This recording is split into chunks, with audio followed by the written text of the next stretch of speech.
Good morning, everybody. All right, good morning and welcome to Lead. If you don't mind, please, can we settle down? Can we settle down?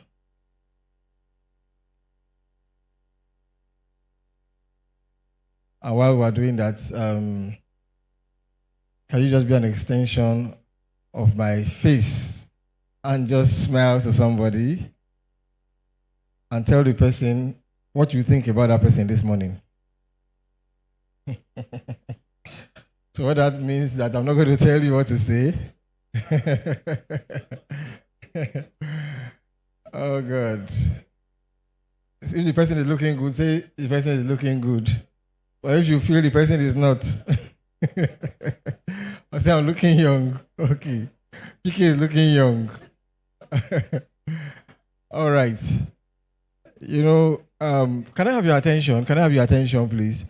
You know, in a particular church some time ago, the pastor said he should tell the person next to you that it shall be permanent. I think I just preached a good message. And this guy looked at the next person to him, had a kind of disability, and he was in the dilemma to say it shall be permanent. And the guy had to refuse to say it shall be permanent. All right, praise God. Okay, so today we're going to have a plenary session. We're still going to continue on our topic, building bridges. Today's plenary, where we will have a short recap of what we talked about last week, and the floor will be open for questions, answers, and contributions. The next week, we will continue on this course. So in the next few minutes, I'm going to do a recap of the slides for last Sunday. Again, the topic was building bridges, and the text was taken from Genesis 2:18a. And we did say that this text is not only appropriate for weddings or marriage, it also applies to how we do life. But the objective is to tell us that as a man, as a woman, as an individual, God doesn't expect you to do life alone. Because if you do life alone, there are chances that you would restrict yourself from the help and support that you ought to have if you are able to get people to work with you. All right. And we talked about 3 kinds of people. I don't know who answered this question. Which one are you? Are you the one that builds bridges, not as an engineer, but as somebody that connects people? Or are you the one that burns bridges? In other words, when you pass through, when you make use of a particular opportunity, you destroy it and make sure that nobody passes through that place again. Or the third one, do you build walls? And by building walls, I'm talking about people that just, isolate themselves and ensure that nobody comes into their space, and they don't go out to people. So I believe by now you will know which one you are. All right. Or if you are the 3, let's know. Okay. So the objective of the discussion is 1, to foster unity, to build relationships, to enable teamwork, and to pull down barriers. And I think we all agree that these objectives are laudable. All right. Next. Then we zeroed down on the power of communication. Yeah. How communication helps us to build bridges. And we talked about all these ones. So I'll just talk about them briefly. We talked about clarity, principles of effective communication, clarity. And we say clarity means say what you mean and mean what you say. It also talks about ensuring that in your communication there is simplicity. You just say it simply so that people can understand. And I said that a lot of people talk for hours, and they leave there thinking that they have communicated, not knowing that they've not said anything at all. Just because you have spoken big grammar doesn't mean that you have communicated. It's possible that people don't even know what you say or what you meant. I'm talking about timeliness, and you say when you communicate also matters. There are times, when you're relating with people and you are saying something important, because of what is going on around that time, they may not understand what you are saying. I'll give you a personal example. During the election period, last election, when my candidate of choice, at times you see him on the screen and he wants to say something very important. And that time my wife is telling me the price of tomatoes, how it has come down, and what she saw in the market, and who. Chances are, I'm not going to catch what you are saying, because I want to hear what this guy is saying. Now, maybe something that will be a game changer, something that is going to do. and I see him on the screen, and I'm listening, and you are telling me, do you know what happened in the market today? I went there. You know that our customer that usually sells tomatoes is not on this side. He now stayed at the back, and now he now said that tomatoes last week was so and so price. I may not be able to catch that up, and I'm sure most of us are like that. So timeliness also matters. There is what they say. They say strike the rod when it's hot. So there are times where you need to say something very, very important. You need to understand the timeliness. Now we talked about language control, and we say there is what is called foul language. And at times, if you use that in your communication, you destroy everything. You need to understand what kind of language to use, what kind of language is appropriate for a particular situation, for a particular crowd. And you also need to take away foul language. There's what is called gutter language. Gutter language. So when you are talking to people, be it in a church, be it in your office or in the family, some things need to leave your mouth. You know, not everything you say. So language control matters. Then we talked about body language, and we talked about different kinds of body language. So if you are talking to me and I do like this, what does that mean?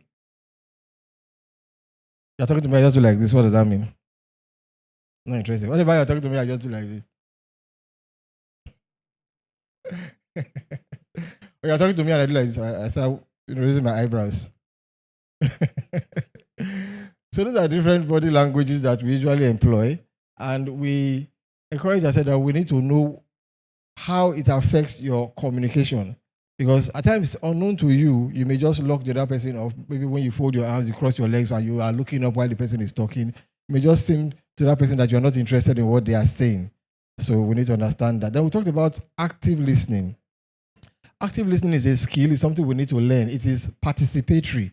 So in other words, when you are talking to somebody or a group of people, you need to learn how to listen to what they are saying. And part of it involves even your body language. At times you lean in, you maintain eye contact, and at times when they talk, you say back what they said. I came to your house yesterday. Okay, what you are saying that you came yesterday. Okay, can you go on? So it means that you are participating. But when somebody is talking and your mind is elsewhere, it gives the impression that that person is just throwing out information and nobody is actually listening. So for effective communication, we need to practice active listening. And it also helps because there are times where somebody is talking and you say, talk. Yeah, talk. I'm with you. If I say, remember what I said? No, you say, This thing happened to me. There was a time, a friend of mine, a fellow pastor, he had some serious issues with the senior pastor. So he wanted to pour out his heart, he wanted to vent.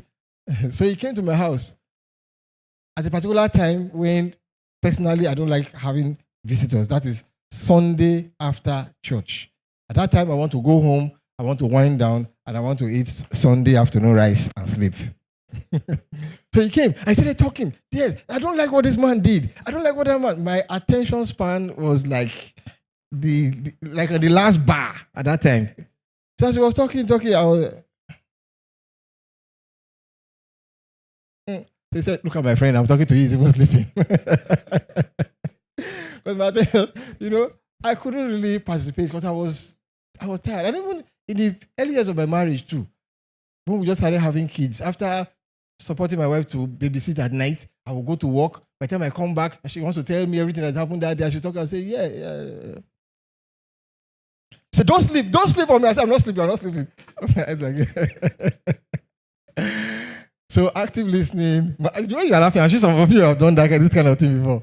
All right. Then feedback. When you talk, you need to understand whether what you said, people understand it. So it's good to have feedback. Very, very important. And they say feedback is the food of champions because it tells you how you are doing, whether you've communicated or not. And the last one is courtesy. Courtesy, not courtesy. It's courtesy. Yes, yes, courtesy. If there's anything I've taken away from lead, it's courtesy. Let's put our hands together for Pastor Nkechi, please. These little things matter, okay? So there must be respect. There must be respect when you are talking to people. Don't talk down on people. Don't say, oh boy, come here. All those kind of, oh girl. All those kind of, oh you. All those things are disrespectful. So you need to apply respect. Now, communication killers. Those things that dampen the power of your communication when you are talking with people or you are talking to an individual. One is assumption. And what is that? That is thinking that you know what's on that person's mind. You just believe you know what's on that person's mind and you just assume. As you are talking, you say, I know what's in your mind. I know this is how you feel. I know you don't. How do you know? It's a communication killer. How do you know that's what's on the person's mind? So I know the way you just put your hand, I know that you're angry with me. At times you may be wrong. So assumptions, can kill communication. Then distraction. And I give a very, very common example. Somebody's talking to you and you're doing like this. I'm listening. Talk. That's distraction. Or somebody's talking to you and you're talking to another person at the same time. Say, talk, be talking. Please, put water on the fire. Yes. Those things kill communication. And at times, some people, when they are talking to you and they see you are distracted, they just leave you and say, okay, do. How many of you have ever experienced this? Somebody is talking to you and the person is eating. Maybe the person is on the phone and the person is eating and you are hearing the person actually eat. So there's something I want to tell you. Have you ever experienced that before? What if somebody brushing their teeth and they are talking to you and you are hearing the person gargle, say, this thing that happened this morning, wait. Person I have a friend that does it almost all the time. I say, if you want to brush, come back and call me. If you want to eat, finish eating and let's discuss this thing. Because I'm hearing as you are cracking the bone, I'm hearing your spoon hitting your plate. And to me, it's offensive. Very, very. So those are things that can distract people. All right. Then personality types. There are some personality types that just want to be on their own. They don't know how to reach out to people. The fact that somebody is an introvert doesn't mean that an introvert cannot reach out. Let's not make that mistake. That you are an introvert doesn't mean that you are unable to reach out. It's just how we process it. You may want to be on your own, and there's nothing wrong with that, but that doesn't stop you from reaching out when you need to. So some personality types hinder the people and make them just keep to themselves, and they're unable to reach out, they're unable to talk to people, they're unable to tell people what they actually need. They just keep to their space, and that needs to be improved. Then the next one is judgmental nature. Yeah, where you put people in a box and just paint everybody with one brush. And they say, Nigerian men must cheat. How many of you have heard that before? That all men are scum. One lady told me one day that men are scum, but you have conscience. That means I'm scum, but I just have conscience.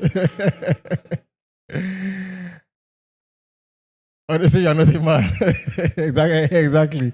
They just say all kinds of things. That this tribe, they're like this, that tribe, they're like that. Or they say short men are wicked. Have you ever heard of that? Say short men are wicked. Thank God I'm not in that group. And tall men are proud. See, they just raise their shoulders. They're proud. They're looking at everybody's head and all that. So people just put people in a box and just assume that is how this person is. By the time you are talking, you already believe that person is like that. By the time you are dealing with those people, you already believe that those people are already like that. So your mind is already conditioned that is how this person will be. That rich people are proud and poor people are humble. Oh God, you'll be surprised. All right. Then stonewalling, the same thing as, when you just, what they call lock up. You just lock up. You don't want to hear anybody else's point of view. You just keep to yourself. You just, isolate yourself. So the next one is win-lose disposition. Win-lose disposition is a condition where you must win the argument at all costs. You must be right. No matter the argument, no matter where direction the argument is coming from, you must just be right. It's always your way, your way, your way. Have you interacted with people like that? You are talking to them, it's like a fight. They must win. They are always on the edge, attacking. So when you have that kind of disposition, it will be difficult for you to build bridges because people will not want to talk with you because they just believe that no matter the discussion I have with you, you must attack me and you must see yourself as right. You are always right. You are never wrong. And such people don't correct you. And it's a very, very bad place to be when people don't correct you anymore because they believe that, you know it all now. You won't. If I tell you, you will not listen because you are always right.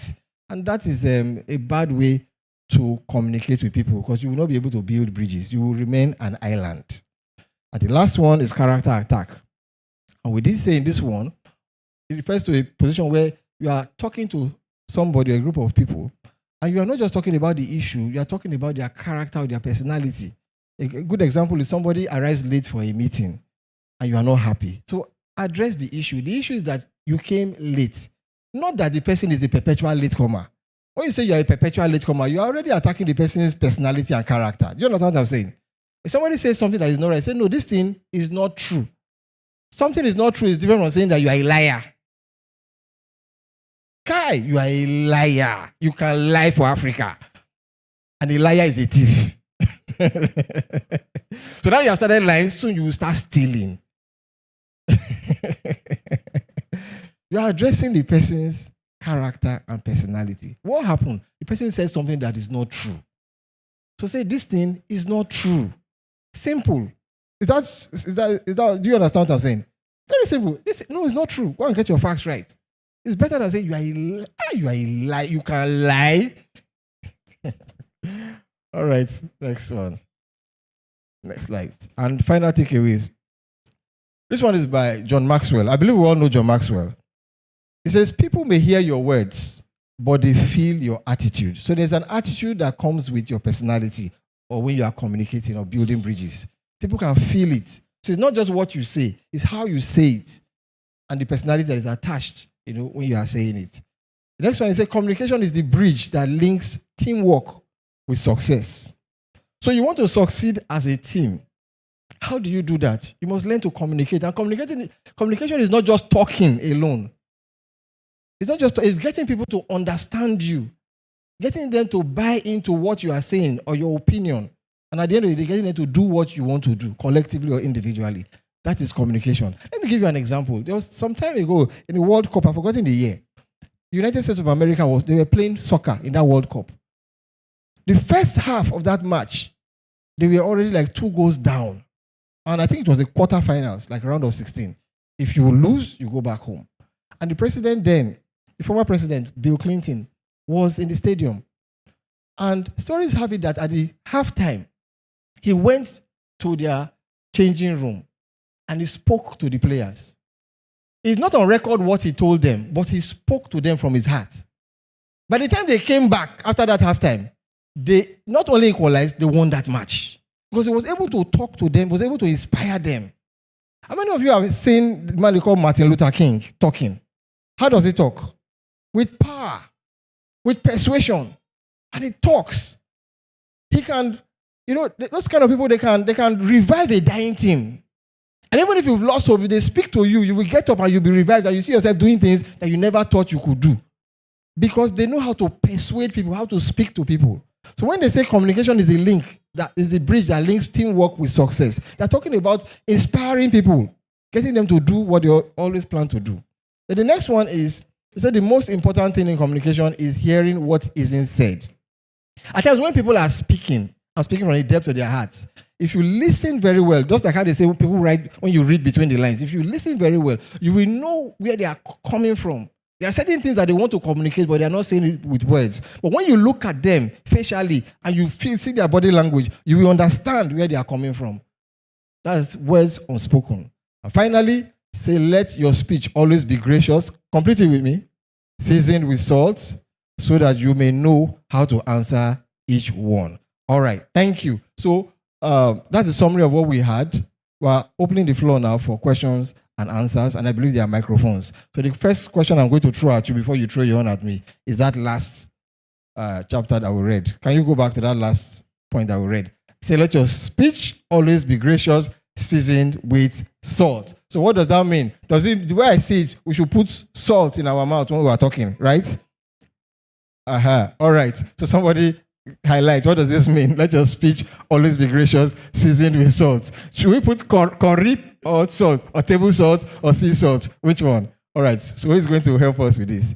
And since I know your names, if I just wait for like 20 seconds, I won't even wait for you to raise your hand. I'll just call you. All right. So who's going to help us? And the microphone is ready. Gamaliel should be getting ready. Mabel should be getting ready to answer. Yes. Collins should be getting ready to answer. Any one of the three. So this last part, who can throw light on it?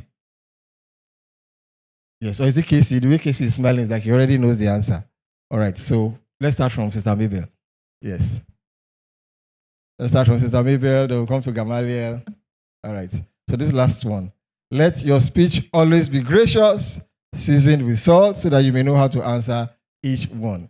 Yes. Okay, Chuma, before you come, let's Tamiba say something, then Chuma. Okay. Okay, I believe is when you talk to people, you don't say what will hurt Okay, I think the mic, I don't think that mic is on. on. It's on, okay. Yeah, Okay. when you want to talk to people, you don't say what will hurt them. That's what. All right. Thank you very much. Thank you very much. Thank you for that contribution. So let's hear from Chuma. Praise God. So, my understanding of this is situation awareness when speaking with people or when communicating. Having that situation awareness, understanding the context, understanding the personality types, understanding the people you are addressing. And then also part of it is what you talked about, not stereotyping people. Let your speech always be gracious, seasoned with salt, so that you may know how to answer each one. So if mentally I've already stereotyped the group or the person I'm going to address, it will bring about a bias, conscious bias, or is it unconscious bias now? Oh, he's a Yoruba person. You can't trust them. So that will determine the way I approach him or her. Even when the person is straightforward, I will see the person through the lens of my bias. So that's why it's the Bible encourages us. Let's be gracious. In other words, let's make excuses for people, if you'll allow me use that word. And then when I'm speaking to people also, our words being seasoned with salt, we are built to encourage, not to diminish people, so that we know exactly how to answer each one based on their needs, their personality types, and the context, really, of the discussion. Thank you very much. So we have JC. Okay, Leo, still on this all? All right. Okay, sorry, Leo. After JC, Leo. Let your speech always be gracious, seasoned with salt. I'll paint a word picture. If you eat egg albumen on its own, which one is albumen again? Okay, the white. if you eat it on its own, it tastes okay. Okay. If you've ever eaten it with a little salt, you know that the taste is also different. If you've eaten soup that didn't have enough salt, and then you added just a little bit, it makes a world of difference. So when we talk to people, let's not be in a hurry to say what's on our mind. Let's pause and for 1 minute process, how will this come out? I'm grateful to WhatsApp for the ability to edit now. Because sometimes you type something and send, and immediately you press the send button, you realize I could have said this better. So if we can do that editing before we say, it will help. I know someone that in all the years that I've known him, every time he talks, I listen, even when he's not talking to me. Because that gentleman has never said anything that is not gracious. Even when he's giving very hard feedback, I'm saying he's telling you stuff that ordinarily he should be vibrating and you should be shivering. But he's saying it in such a manner that in you, you're feeling, this is not right, I misbehaved, I messed up. But you're glad that the guy is telling it to you in such a manner that you can still save face. So that's what it is to be gracious with words. You can tell somebody, permit me, to go to the nether parts of the world in such a way that the person is asking you for transport fare with a smile. You can tell the person, in other words, you can tell the person go to hell and the person will say, give me transport. All right. We'll hear from Leo. Thank you very much. Praise the Lord. I think I want to take the word salt, seasoned with salt. Okay. Some people can lie so much. When they want to tell you something, they will want to just add some lies so that you can be able to accept them or believe what they are saying. But what the scripture is saying here is salt represents truth. Okay. Salt represents truth, clarity. if you're trying to explain something to somebody, you just say it the way it is. Just like if you prepare a soup, you cannot get the proper taste of that soup until salt comes in. So salt brings out the clarity and the truth of that soup. Thank you very much. Thank you very much. Thank you very much. Did you get that? Yes. All right. All right. So, okay. So can you just pause? PK wants to say something. So please, after this, you can ask any question on what we have said, building bridges, communication. But this is just one part of it. So good morning. Good morning, sir. I just wanted to read this in the Message translation. I think it really brings it out clearly. It says, be gracious in your speech. The goal is to bring out the best in others in a conversation, not to put them down, not to cut them out. So that's really what it means. When you speak, let the person leave you feeling better. That's it. Thank you very much. Thank you for that perspective. All right, good. So on this one, these hands I'm seeing, are they on this one? All right, so let me just see how many hands so that we can have 1, 2, 3. I can see 3 hands. Okay, so let's start from Samoski. I think he's already with the mic. We'll come to Pastor Nkechi, then we'll have to come to... Let your speech always be seasoned, and there are people who don't know how to talk. When they talk to you, they leave you not feeling all right. Okay. They don't choose their words carefully. Permit me to say they talk anyhow. And there are positional values. When you're talking with somebody who's not on the same status with you, the same position, or whatever it, but they don't choose words in terms of, so leave me happier, or I should leave you better than I met you in conversations with you. All right. Thank you very much for that. But using the right words, is it difficult? I'm just asking generally, is it a difficult thing to do? Is it something that we need to learn or be deliberate about? Okay, so it doesn't come naturally. Some of us have very sharp mouths, very sharp tongue. There's one of my pastors, please, while I'm speaking, can you bring the microphone to Pastor Nkechi, please? One of my pastors has a way of speaking that I admire so much. And when you are doing something wrong, something that in quote is stupid, he will not say you are stupid. You say, this thing that you did, how do you see it? Does it look wise? As you have done it, are you happy with what you are doing? Do you think you've done something wise at the end of the day? Okay, we say, but what you have done is consistent with stupidity. No, not that you are stupid, but it's consistent with. So at the end of the day, you say, but do you think you've done something wise? When they ask you, do you think you've done something wise?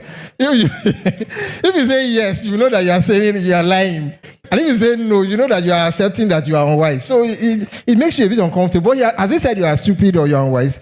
No, just say that, what do you think about it? Does it look wise? That kind of thing. Okay, ma. Praise God.